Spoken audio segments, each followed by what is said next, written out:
So, welcome to the session on sustainable development. We have quite a really nice list of speakers for our session today. Okay, are you able to see it? Yes, perfect. Okay, awesome. So today I'm going to be talking about some agricultural impacts of sustainable water use in the United States. I want to thank all of the co-authors that are listed here for their help on this project. This work is motivated mainly by SDG 6.4, which emphasizes the sustainable use of freshwater withdrawals. And so giving a brief background on what the water use in the United States has been in the past several years, what we can see from the figure on the right is that recently the total water withdrawals in the United States has actually been declining since roughly 2000. However, the light blue bar is showing the total groundwater depletion, and that has remained relatively static for the past several decades. So while we are decreasing our water withdrawals, we are remaining heavily reliant on groundwater. In particular, if we look at the irrigation sector, the bottom figure now on the right is showing that the overall trend in irrigation water withdrawals has been generally going down since the 80s. However, again, the groundwater share the groundwater amount has remained the same, thus increasing the amount of groundwater that the share of groundwater for irrigation practices. So this is a bit worrisome. So some studies have shown that without intervention, the global reliance on non-renewable groundwater is going to continue to increase as we approach mid-century, where then some basins may actually be exhausted of non-renewable groundwater, fossil groundwater. Another aspect of water use in the United States is the price of water, and this often varies by sector. While the literature is very light on this topic because it's very hard to track, in general, it's accepted that the agricultural sector typically pays about 1 to 5% that of other end-use sectors, such as the municipal sector, the industrial sector, for water. So they are able to access water much cheaper, apply it to their crops, and this often results in more water being withdrawn for the agricultural sector. There has been a couple studies out there that have looked at the impacts of reducing this price differential, and this has often led to the incentivizing higher efficiency water use in the agricultural sector itself. So for this study in particular, I wanted to look at a couple things, mainly looking at the impacts of both limiting non-renewable groundwater extraction, while the plots I showed before are total groundwater recharge, and non-renewable groundwater. We're going to limit here non-renewable groundwater extraction, and by eliminating the cross-sectoral water price differential, and see what impacts this has in the US as a whole, and in particular on the agricultural sector. And in order to do this, I used the GCAM model, Global Change Assessment Model. I used a submodule of it, GCAM USA. GCAM itself is a dynamic recursive economic equilibrium model, which simultaneously solves markets in the energy sector, agricultural land use, and water sectors across 32 general regions. For GCIMS USA, we have broken out 50 individual states and Washington, D.C. as individual regions. And for this study, we have overlaid the HUC2 water basins on the United States. And for this, we have kept agricultural water demands and production at the basin level, but these are then mapped to the state level based upon historical sharing. So you can see the rough map here. And for reference moving forward, the water supply that I'm mainly concerned about in GCAM consists of surface runoff and groundwater recharge typically, and from here on out referred to as renewable water. in addition to the non-renewable groundwater extraction. There is some seawater desalination, but for the purposes of this talk, I am not considering seawater desal. So just a quick breakdown of the scenarios that we'll be looking at here. We have three main scenarios: a reference scenario, a sustainable groundwater scenario, and a sustainable groundwater scenario with no subsidy. The first aspect of these scenarios is additional non-renewable groundwater pumping restrictions. For each of the non-reference scenarios, we will do a complete restriction on non-renewable groundwater pumping, basically meaning that starting in the first future period in 2020, we will not allow any more non-renewable groundwater to be pumped in the United States itself. Following that, we will add a change to the agricultural water subsidy, basically taking it from the standard reference right now of 1% the cost of all other sectors, linearly increasing that to be an equal price by 2100 in the sustainable groundwater and no subsidy scenario. And finally, we add a limitation to the accessible water. Accessible water in GCAM is determined as the amount of water in any individual basin that is available over the historical period in any given year, specifically in dry years. In GCAM, we implement these cost curves for water, and below this accessible fraction, which would be this inflection point, the price of water is relatively cheap. But as soon as we reach the accessible fraction, the price of water drastically increases because now we're closing in on environmental flow requirements, etc. So we have further restricted this. This red line here is just a rough estimate. We haven't limited it exactly to the accessible fraction so that we do not introduce any solution issues. So the first result that we get from running these types of scenarios, looking first at just the sustainable groundwater scenario difference to the reference, we can look at just the renewable water. So this is, again, the surface runoff and groundwater recharge. And we see that by limiting the accessible water, we get declines in the total cumulative water withdrawals from 2015 to 2100 in the California River Basin in the westernmost part of the United States and much of the central basins in the United States. Whereas we see increases on the East Coast and in the Pacific Northwest. Now we've completely eliminated the possibility for non-renewable groundwater pumping. So we see a complete elimination in each of these individual basins shown here on the right now. And this total amount of groundwater actually amounts to nearly 1,000 cubic kilometers throughout the end of the century. And so this cumulative loss in groundwater is not actually offset by increases in renewable withdrawals. So we are saving water, but it's not being completely offset by changes in use of renewable water elsewhere in the United States. So how does this impact agricultural production? So on the top here, we see under a reference scenario, the agricultural production in 2100 in the United States. We see that the California River Basin has a large amount of irrigated agricultural production. Also, the upper Midwest represents a large portion of the production. When we introduce just the sustainable groundwater scenario, we see that production losses, and the bottom here is the intensification. We see that losses near or exceed 25% in the California River Basin, and this basin right here is the Arkansas White Red River Basin. When we introduce the agricultural subsidy on top of this, we see nearly a complete elimination of agricultural production in the Rio Grande River Basin, and then the California River Basin and Lower Colorado experience over 50% reduction of agricultural production.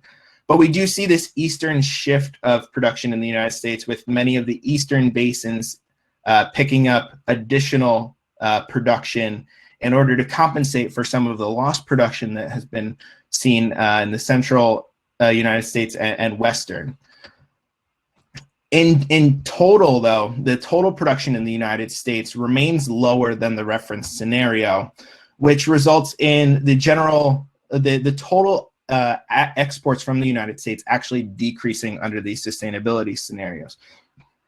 Now, one might ask, is there an increase in rain-fed production in the United States? We have looked at this, and I have it in an additional slide if need be, but the general view is that the rain-fed production really does not increase all that much. Really, the lost production in the United States moves elsewhere, moves to another region in the United States, would then just import this. Agricultural production is a huge revenue boost for many basins in the United States. And so when we see this shift in production, we also see a change in revenue. So if we look at the discounted agricultural revenue changes throughout the century, this is discounted at 5% in 2010 dollars. We see that the California River Basin itself nears about 20% total revenue loss in the most extreme scenario, which approaches or exceeds $50 billion in both of these scenarios. In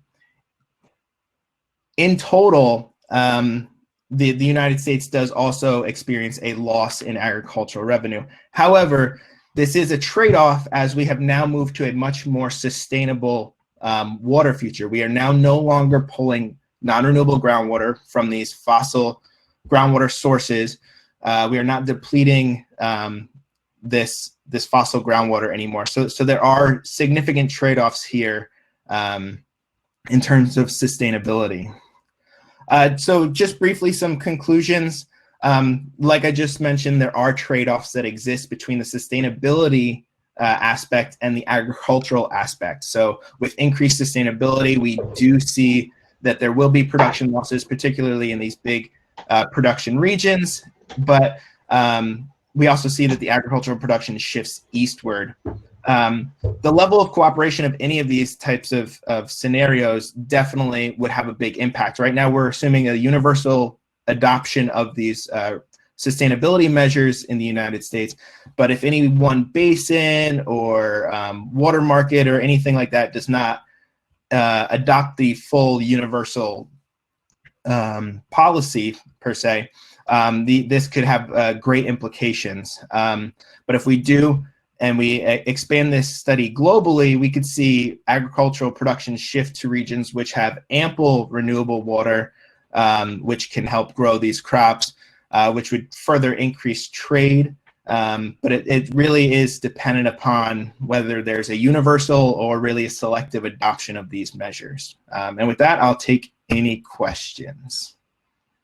Great, thanks. Eveline, go ahead. Okay, can you see my screen? Yes, we can see your screen. You have a little bit of a sound problem, but we can hear you. Okay, thank you. Well, hello, my name is Eveline. I represent a study related to the water energy land use nexus in the decarbonization scenario for using the Brazilian AMW's model. I represent for Mr. Angel Corte and Professor Rochedo, Luceda, Ciclo, and Schaefer. So our question from this study was about what will happen with the energy and land use system in the conversation scenario because of water. What will be impact in terms of water security, or what will be strong vulnerable variable for the energy and land use system from a decarbonization mitigation scenarios. So what is BLUES? BLUES is our national model, the Brazilian that covers the land use and energy system. It's divided in 6 regions, the main Brazil region, and 5 political related to other 5 regions related to political divisions. Northeast, the Central West, the Southeast, and the South regions. And currently, BLUES is cover the whole supply and demand technologies related to energy, and also cover the transportation, industrial, residential, sector, commercial, and a very detailed about agriculture technologies. The model goes until 2050, and the tax discount is 10%, and the objective function is a lower cost. So what was the challenge here related to water? As BLUES already exists and we are improving for several years our laboratory in Energia, and it was the idea was not create a new model related to water, but create a water model that can make an interlink and make like a conversation between all the energy and systems already modeled. So one of the challenge was that, as I said before, BLUES have the vision based on the political regions that were the 5 regions. And in terms of water, the main basins are the 12 main hydrographic areas. So the first challenge was to make a superposition of the layer in terms of spatial scale. And the other challenge, as you know, water is something dynamic. So we have to study about what's the beginning of the sources of the main rivers or each hydrographic regions, and also the mode of the river. And as you can see, there were some basins that started at the beginning of the river were in one region and the mode was in other region. For example, the number 3, if you can see the Parana basin, has some intake water that starts in the central west region and also in the south region, and both has the most river in the south region. So that was the main challenge to create the water model. So what information now we have in that water model? Now we have water coefficients in terms of without load and consumption water related to all the agriculture and livestock technologies on the BLUES, considering the irrigation and precipitation for livestock. Also, for in irrigation, we consider the different kind of coefficients for related to agricultural labor practices. And related to the energy system, we model the primary energy in terms of coal and uranium mining and the mineral processes. Shale gas explorations, as you know, needs a lot of water in terms of fracking actions. Also, we model the refinery separating the cooling part on the other process in the refinery. The power sector is very well known modeled. Consider the 3 kinds of cooling systems, one through wet cooling, tower, and dry cooling. Also, we consider that energy penalty of each and cooling and the investment cost. And also, we consider other kinds of water need for process. Even for thermal cooling powers or CSP or PV also are considered from the power sector as consuming water uses. Bioenergy technologies are considered CCS to consider also the advanced biofuels. What is still as exogenous information that is accounting for the water balance? All the industry will take some statistics from the National Water Agency. And drinking water for 86 is very important that make a differentiation about urban and rural water needs, and also sanitary things related to distribution losses and how much of the wastewater is treatment is very important for SDG6. And some water management about the infrastructure investment, we still have exogenous information. So the challenge from the water model was, as I said, there was some water that can make upstream with other basins that enter from the specific BLUES regions, and also the basin interflow all are the water availability for each basin, in each blues regions. So we separate the water available from all the technologies from the blues model, energy and land use systems. And also there's some water that go from the other exogenous technologies. We will have also water surplus. So all the effluents of the technologies, including the exogenous and the water surplus, we make the huge water surplus as the mode in each region.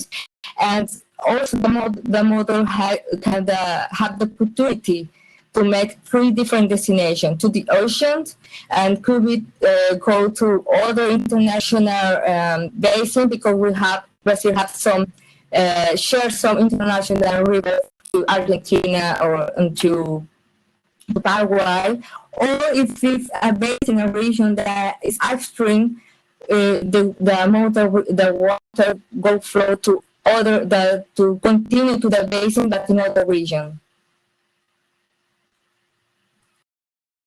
So what we have until here, we achieved our challenge to not create a new model. We respect the current version of the blues model.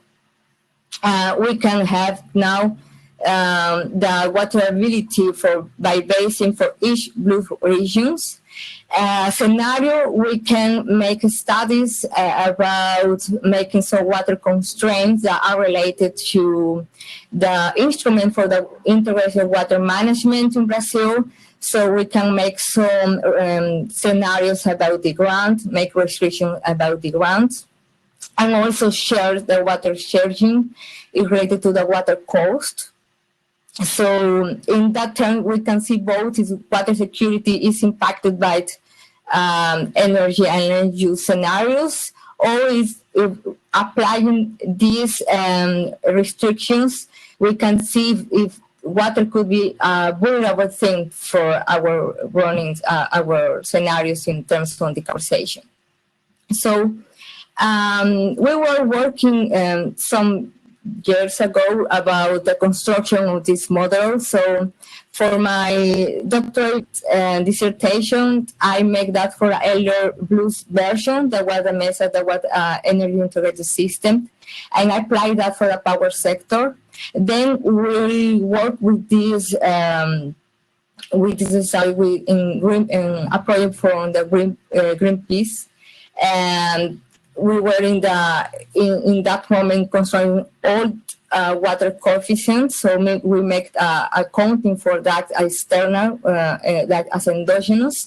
And then for the Inter-American Development Bank last year, we can make all these coefficients I told you endogenous. And we make a nexus approach using some SB scenarios. So applying this water constraints in a decarbonization pathway, consider 1.5 degrees, and we can, as you can see in my screen, we model some scenarios related to water constraints. Consider a mean flow. Also consider a minimum flow that are related to the current Brazilian grant from federal rivers. That is 70% for the minimum flow. And also we apply water cost that is applied from some type of the federal basin in Brazil. And we apply that as a reference without climate mitigation and consider climate mitigations. And as you can see in some results from the energy, primary energy, and from land use changes, as a national scale, there is no impact in terms of the water constraints. So the first key message that we can give is that even we use for mitigation a lot of bioenergy in terms of biomass or sugar canes for mitigation effort in Brazil. Water won't be a constraint, variability for produce or for produce that kind of energy carriers, or very high impact in terms of land use changes. So that's one result by 2050 as a national scale. However, if we can see in a local or regional scale by sub-basins, that remember that we divided that in 18 basins, we can see that may have some conflicts in related to water and with other users. So the map, I'll show you a relation that with our flows in terms of water, mean flow availability, and the minimum flow, the grants Brazilian minimum flow in terms of mitigations. And you can see there are some area basins that have a very critical to very critical situations. So our scenarios in terms of mitigation could be affect the water security. So it's the opposite in terms of nexus. And also that maybe would makes is that some technologies that are expected to be allocated in some region, maybe to the south, southeast, and the south, or to the northeast, maybe we may make allocated in other regions that maybe don't have the whole infrastructure to develop that kind of technology, and that probably make some increase the cost of the implementation of the specific technology in terms of energy or irrigation necessities. Other kinds of results in general, because we make several scenarios, when we're trying to go to mitigation scenarios in terms of the minimum, just reading the minimum flow, we can see that in the energy and land use will make an increase in terms of withdrawal and consumption. So, sorry, can you hear me? We can. Okay, thank you. And also, it's just related for we compare the grant instrument, but we also add a water cost. We can see there will a reduction of the water withdrawal, but still increase in consumption. That's why, because for when we apply the mitigations in terms of water constraint availability and more for water cost, the model try to go through cooling towers in thermal electricity to wet cooling towers. So that makes a possible reduction of the water demand, but increasing in consumption. Another thing in terms of energy, that for trying to make that mitigation actions, the model will go to produce more biofuels. And in biofuels, that is happening that almost all the water is withdrawal is consumption. So as you can see, maybe there will a reduction in terms of energy, because most are related to power sector and most are going to wet cooling tower. That is very, very low quantity of withdrawal, but almost all is consumption too. So we can see here why is a reduction in energy sector, but an increase in terms of agriculture because of biofuels and the biofuels crops. Eveline, yes. Up? Sorry? Can you wrap up? Yes, there is just this slide and I will be over. Okay, thanks. And well, what is the next step for our studies? We will improve the SDG in terms of endogenous, put more information on endogenous. We will start to research about unconventional water, underwater modeling, and also make some studies about the climate impact and protection options in that nexus approach. Thank you. Thanks a lot. It was great to see how much progress is made in the COPPE team with respect to water modeling. I think it was really interesting. If people have questions, they can bring it into the Q&A, and Eveline could respond directly there as well. I think that's maybe the best now, because I would now like to move to the next presentation by Juanjo MEDIAVILLA. And he has a very challenging question: does ignoring the social dimension of climate change introduce a bias in models? So could you share your slides and see whether it works? Okay. Well, yes, my name is Juanjo MEDIAVILLA from University of Valladolid, and I'm going to present the work that we are doing in the social module of locomotion H2020 project. This work has been done for Andrés Jeplinski, Gonzalo Parrado, Luis Javier Miguel, Robert Oakes, Lucas Egler, and Thiago Capella and Amandine Pastor. Okay. So this presentation is a summary of the work carried out in deliverables 3.1 and 5.1 in the locomotion project. It's a H2020 project with the overall objective to enhance the existing MEDEA SIAM to provide policymakers and other relevant stakeholders with a new reliable and practical model, William, to assess the feasibility, effectiveness, costs and impacts of different sustainability policy options, and to identify the most effective transitions pathway towards a low-carbon society. Work package 5 in this project is the social module of locomotion, and its aims is to make sometimes abstract role of people more concrete, and it will be possible to investigate and understand structural and behavioral change within society. We aim to be able to model the interactions of society with demography and the other models with locomotion, and go beyond the state of art in IAMS. A crucial way in which we seek to achieve this is through stakeholder engagement.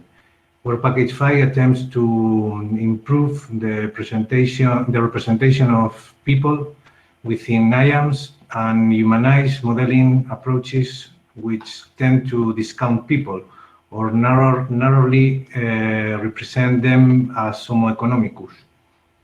This is true on the individual level, but also their behavior as a social group, where behavior may be aggregated and not explore the dynamics and constraints which make groups of people act differentiated ways.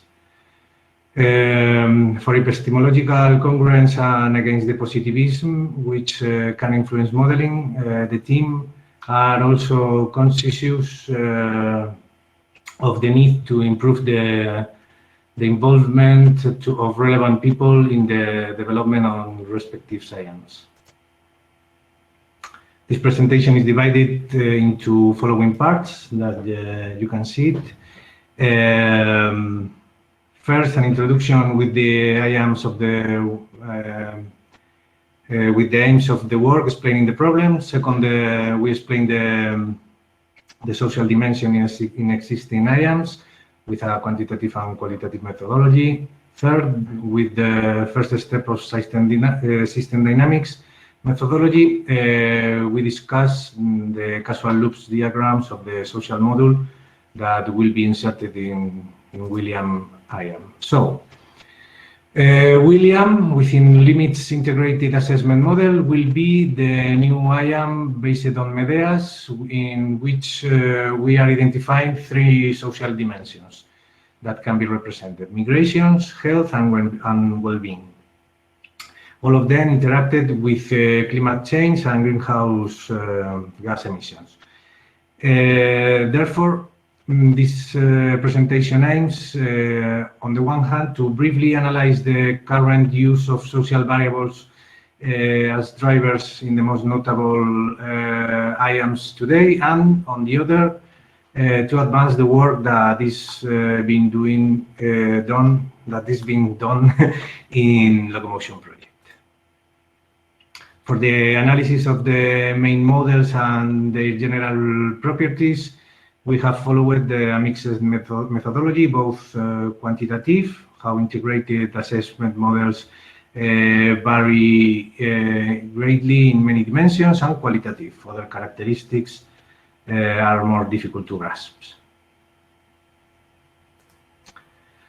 Locomotion project has used multiple data sources to fill its database, such as official model documentation, the IAM consortium's model documentation site, individual consultation with IAM teams, information gathered by our sister project, Paris Reinforce, and stakeholder consultation. In total, 14 models have been analyzed and fed into the locomotion IAM database. In order to investigate how energy transitions impact on society, it is necessary to effectively represent society, that is, demographic qualities. It is essential to include fundamental demographic indicators such as fertility, life expectancy, mortality, morbidity, and migration. Gender, SDG 5, and inequality, SDG 10, have until now not been sufficiently addressed by IAMS. A more holistic and inclusive approach is required. This figure shows the economy and society subsets of the environment to clarify how are they represented in SDGs. The Locomotion Consortium has created a graph-based data structure that focuses on features and provides a framework for the meaningful comparison of models. In this data structure, 5 sectors have been identified and defined. Economy sector, energy, environmental, climate, and population. For this analysis, we focus on population sector to see development and social dimension within IAMS. In this data structure, nodes can have the label of models, features, feature categories, or tasks. In total, 14 models were analyzed and connected with regard on 435 unique features. These features have been grouped into 46 feature categories for easy handling and connected to the 5 sectors.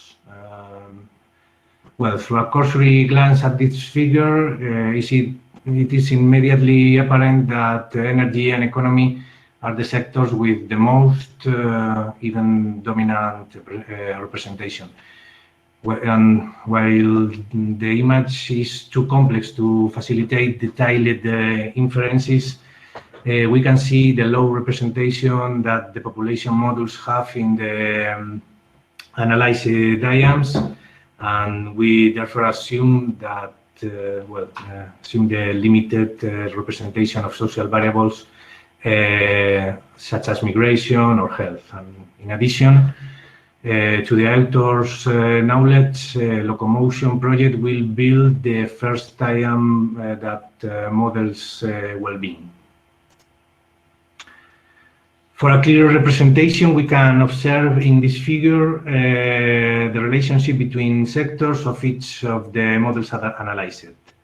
There in the legend, we can see the gray line, the meaning of the lines.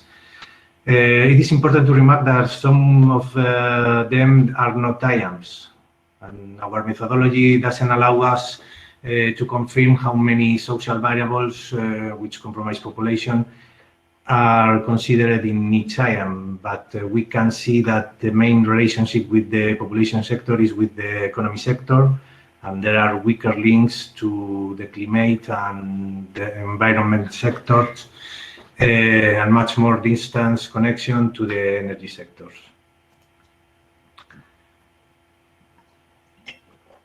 Excuse me. So, neglecting social dimension and so their interlinks with other sectors could introduce some biases in IAMS. These include recent research has shown that energy consumption and carbon footprints disproportionately increase with income. Hence, increasing income and wealth inequality within countries could also boost total energy consumption and emissions. Migration flows directed towards developed countries could also increase energy consumption as the migrating individuals adapt to higher living standards and climates of the countries they migrate to. And deteriorating health condition could have an impact on productivity, thus amplifying the impacts of climate change on economic production and reinforcing incomes inequalities. And our work, the dynamic hypothesis, is a conceptual model to define feedback loops that drive the system behavior, for example, the reference mode behavior, and that implies the implementation of the main in-exist feedbacks and relevant parameters into causal loops diagram, and then the representation into stock flow diagrams. This is the three main areas to develop. To create the causal loop diagrams required for the development of the module and contribute to an expanded understanding of society within IAMS. This is the 7 steps that we were followed. And well, I hope that you see well. In these causal loop diagrams, variables were classified by a range of colors according to different modules in the William IAM. Shadow variables, I'll copy of the others. Arrows indicates the direction of the influence, and the colors of the arrows, except blue, represent loops in the approach, which means that a close chain of influence. Finally, such variables painted as hexagons were considered transversal because they are present in most of the social dimensions accounted in the diagram. This is the first one, was related to migration. I think I can zoom it, which followed the chain migration, demography, economy, and labor market final demand of all products available in the model: energy, material, and land products. Many variables were considered in a second sphere of influence, for example, health into democracy or financial market into the economy and labor market. And health and inequality loops can be explained similarly.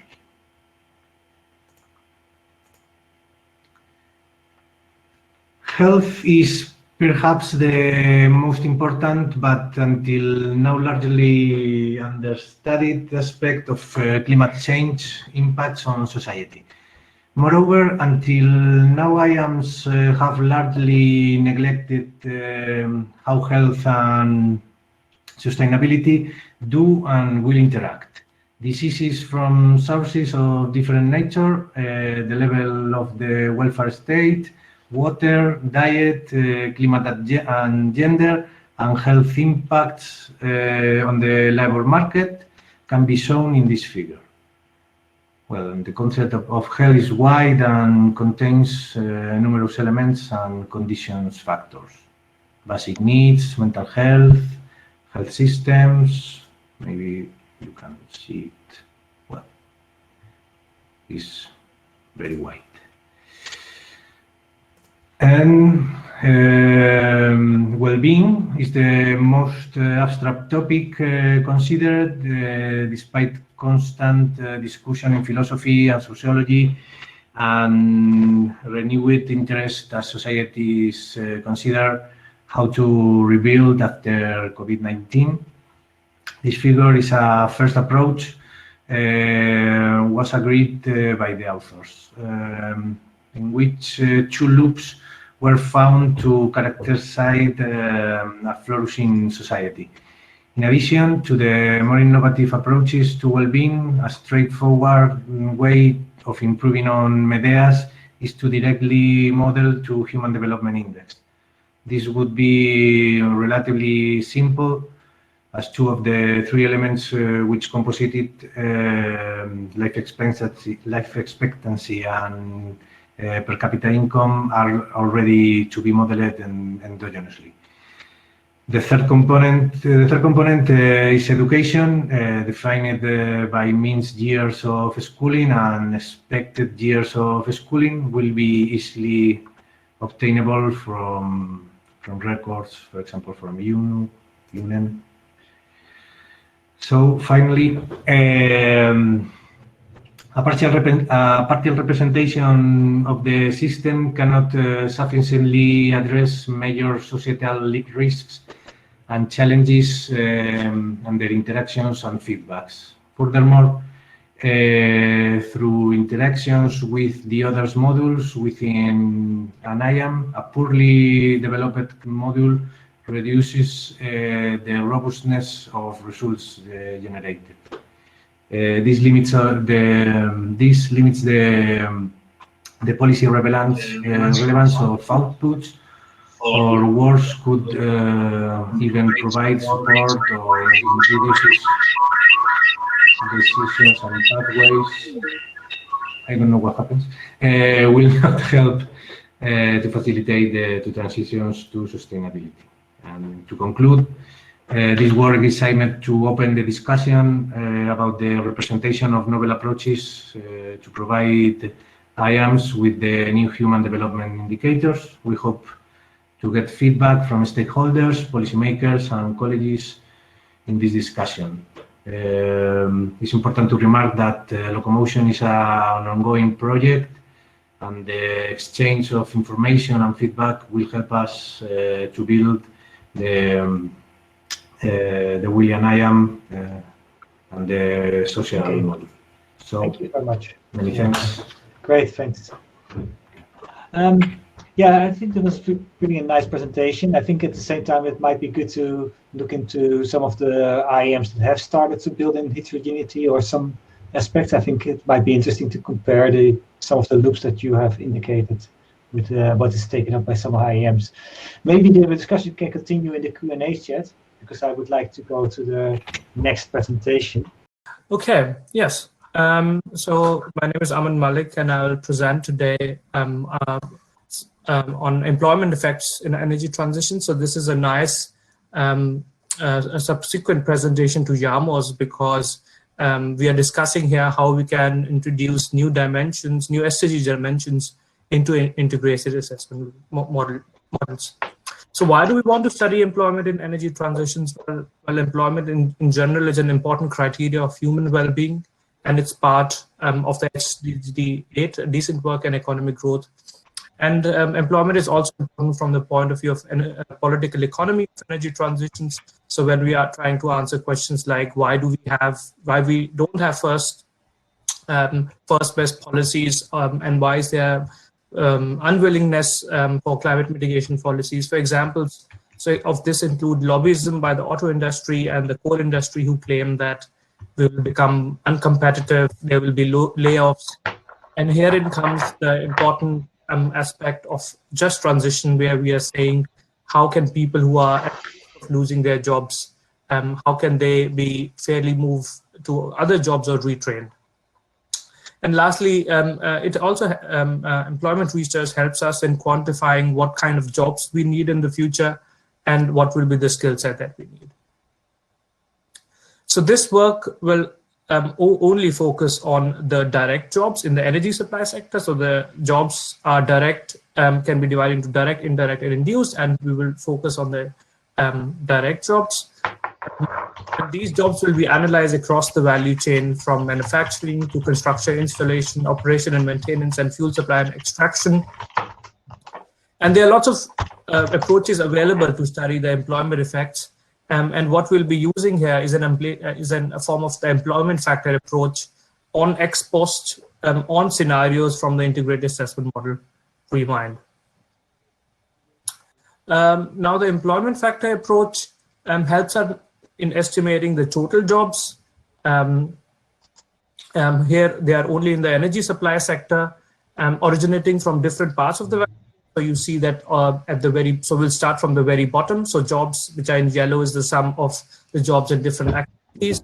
Now jobs in any sector, for example, in construction, installation, operation, maintenance, are simply the product of the capacity or added capacity or cumulative capacity times the employment factor.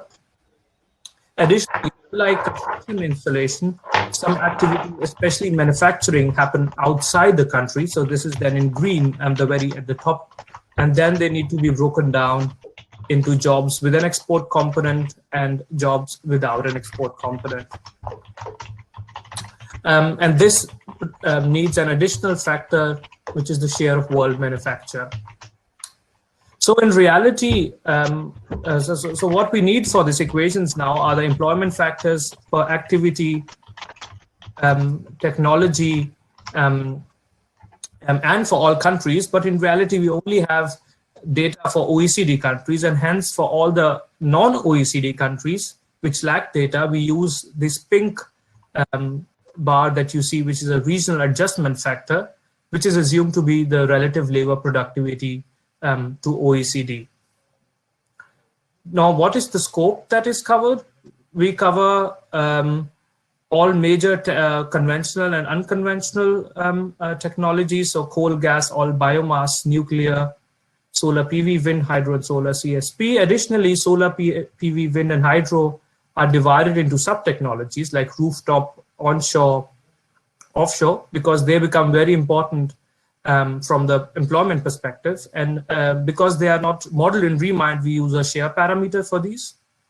There are lots of jobs which can be significant, which are not covered. For example, transmission and distribution, and battery storage, decommissioning. When we talk about coal, oil, and gas jobs, they do not include refining, transportation, and distribution. And well, there are three reasons for this. One is either they lack empirical data. The second point is that there's not an established methodology to include these jobs. And third can be limitations of what can actually be, what is easily available from the integrated assessment model, in this case, which Remind. Now, our energies, we use this approach to analyze job estimates in two scenarios, the NDC scenario and the policy scenario. The policy scenario is basically a 1.5 degree end of century scenario. And then, and additionally, importantly, we have three employment factor scenarios. I will explain this, what exactly these mean in the next slide. So two simple ways of thinking about how employment factors evolve over time is the labor productivity and the capital costs. So the former captures the shift in methods of production as countries get richer, and it has been shown to be correlated quite well to the GDP per capita. And the second are the capital costs, which basically means maturity of technologies and economies of scale. They're also good assumptions because they are directly used by energy models or integrated assessment models. Thus, the three employment factors scenarios that I mentioned in the slide before, they arise from a combination of these two basic assumptions. So the only capital cost, only LP, and both labor productivity improvements and capital costs.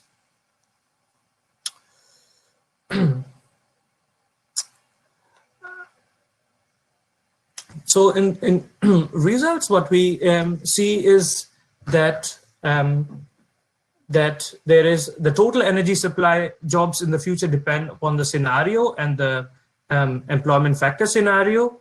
Here on the figure on the left, you see on the y-axis we have the total jobs in millions, and on the x-axis is the year going from 2015 to 2050. The different colors represent the different employment factor scenarios, the assumptions that we take, and the dotted and the solid lines are the NDC and the policy scenario. So what you see that under a central case where we assume that that the employment factors depends upon both the labor productivity and the capital costs, the total energy supply jobs actually decrease with time, although they're still higher for the 1.5 degrees Celsius scenario. And the figure on the right, which I presume would be very small and difficult to read for all of you, what it basically is trying to say is that in 2050, renewable jobs will dominate in the future, and they will be led basically by solar and wind. And operation and maintenance jobs becomes the major employing activity replacing extraction. In the near term, only under a 1.5 degrees Celsius scenario do jobs increase do job increases in renewable compensate for the job losses in the fossil sector. So in the figure on the left, you see the difference in 2030 and 2020 jobs for employment factor scenario where we consider both labor productivity and capital costs. And you see that in the NDC scenario, there is a net effect of around 1 million jobs that are lost, mainly in the coal extraction sector, where in the policy sector, whereas in the policy scenario, there is a net gain of jobs, which are originating primarily from the construction and installation and manufacturing activities, which you see on the figure on the right. So construction, installation, manufacturing, which are originating from the solar, and wind. So in conclusion, our analysis shows that the assumption on how employment factors evolve are critical to future job estimates, and this might have an important implications for policy making. We also showed that under employment factor, when both labor productivity and capital cost reduction influence the employment factor, total energy supply jobs actually decrease for NDC and the 1.5 policy case. However, it's important here to mention that how the many types of jobs which we haven't included till now, they become quite significant in the future, but still the policy case is higher jobs. Stable operation and maintenance jobs in solar and wind become increasingly important over time and reach 40% in 2050. And lastly, in the near term, although you see the job losses in the 1.5 degree scenario are higher in the policy case compared to NDC, the gains in construction, installation, manufacturing jobs in solar and wind compensate for these losses, which still doesn't happen in NDC. And that brings me to the end of my presentation. I would be happy to answer questions if there are any. So again, if you type in the questions into the Q&A, we can have them live. Otherwise, Aman can also answer them directly. There's one from Juanjo. The adjustment of the industrial structure will lead to a change in demand for job types. How is this reflected in the study?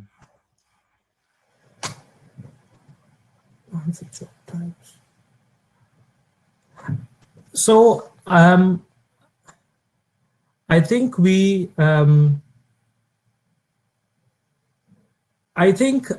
I mean overall what you see, I think what is meant also here by the industrial structure is that we will still have well, different factors of production. In this case, this would be capital, labor, energy. And at least the competition between capital and labor too is to at some extent captured by both the capital cost capital cost and the regional multiplier. The labor productivity and the capital cost. So I would say to a first order effect, this change is already being captured by these two parameters. I'm monitoring Q&A again. So if people put questions in there, great. I think also the other presenters feel free to come on. So anything that we still should be discussing. If not, perhaps there's one question that I can ask the other panelists. Yeah, go ahead. So perhaps for Jarmo, I mean, Jarmo, you clearly showed that that one of the side effects of a strong mitigation policy is that you have is resource extraction, right? And I was wondering, do you see a kind of a way how this side effect can? I mean, because you said about some other side effects of how they could be mitigated through revenue recycling and so on. But how do you see this intense resource extraction? Because also you didn't show results for Africa, and this is where there will be a lot of resource extraction, which will also happen. So do you have any ideas of how this could change? Oh yeah, how could it be? Right. I don't think I have a perfect answer for that. And indeed, first, so what I showed now is relative indicators, right? So it's important to get an understanding of how much mitigation will change resource extraction and other indicators relative to your mitigation scenario. But at the same time, it's also really important for all of these indicators, which I did not show now, is what the absolute indicators are, right? Mm-hmm. And then see how much of the actual resources are exploited. So I think that's important to first get an understanding of this. I don't have the exact numbers here. But yeah, I don't have a solution here right now. But of course, one of the things that the integrated assessment modeling community perhaps could do first to better able to incorporate this is have a clearer look at the material implications of every integrated assessment pathway. And from what I know, I think that quite some that the community is already working on this. So it'll be really interesting to see the implications of that. From my study in itself, I'm not really able to say what this means. Perhaps the rest of the panel can answer. But it's important to get a bit of an indication and understanding also of the absolute implications here. Thanks. So if someone wants to directly respond, otherwise there's also a question for Neal, and it's from friend Lana. I don't get why there should be a problem to use groundwater resources. Couldn't that be a sustainable water? Thanks. So thank you for the question. I was actually just typing it, but it's much easier to respond verbally. I think this question really relates to our distinction in the model between non-renewable groundwater resources, basically water that exists in deep aquifers that takes hundreds of years to replenish, versus something such as groundwater recharge, which is consistently percolating back into the ground year after year. We are not restricting the groundwater recharge aspect any more so than just the accessible water portion that I mentioned. We in this study in particular are really just limiting the amount of non-renewable groundwater so that we are not depleting this old water anymore. For some sensitivities around the study, we did look at different rates. So we did look at the implications of complete restriction like I showed here, but also looking at whether we limit it to 75% of the total withdrawal that's projected, 50% and 25%. And obviously the most extreme scenario is the complete restriction. I do think that there could be a middle ground there, but for the purposes of this talk and the sustainability aspect, we wanted to focus mainly on what would happen under a complete sustainable future. Okay, thanks. I think given the time, it's probably best if we round up the session. So first of all, I'm really happy that the technical problems got pretty much resolved during the session. And we were simply execute the program as we wanted to do so, and also reasonably in time. I think I would also really like to thank all the speakers for nicely keeping in time.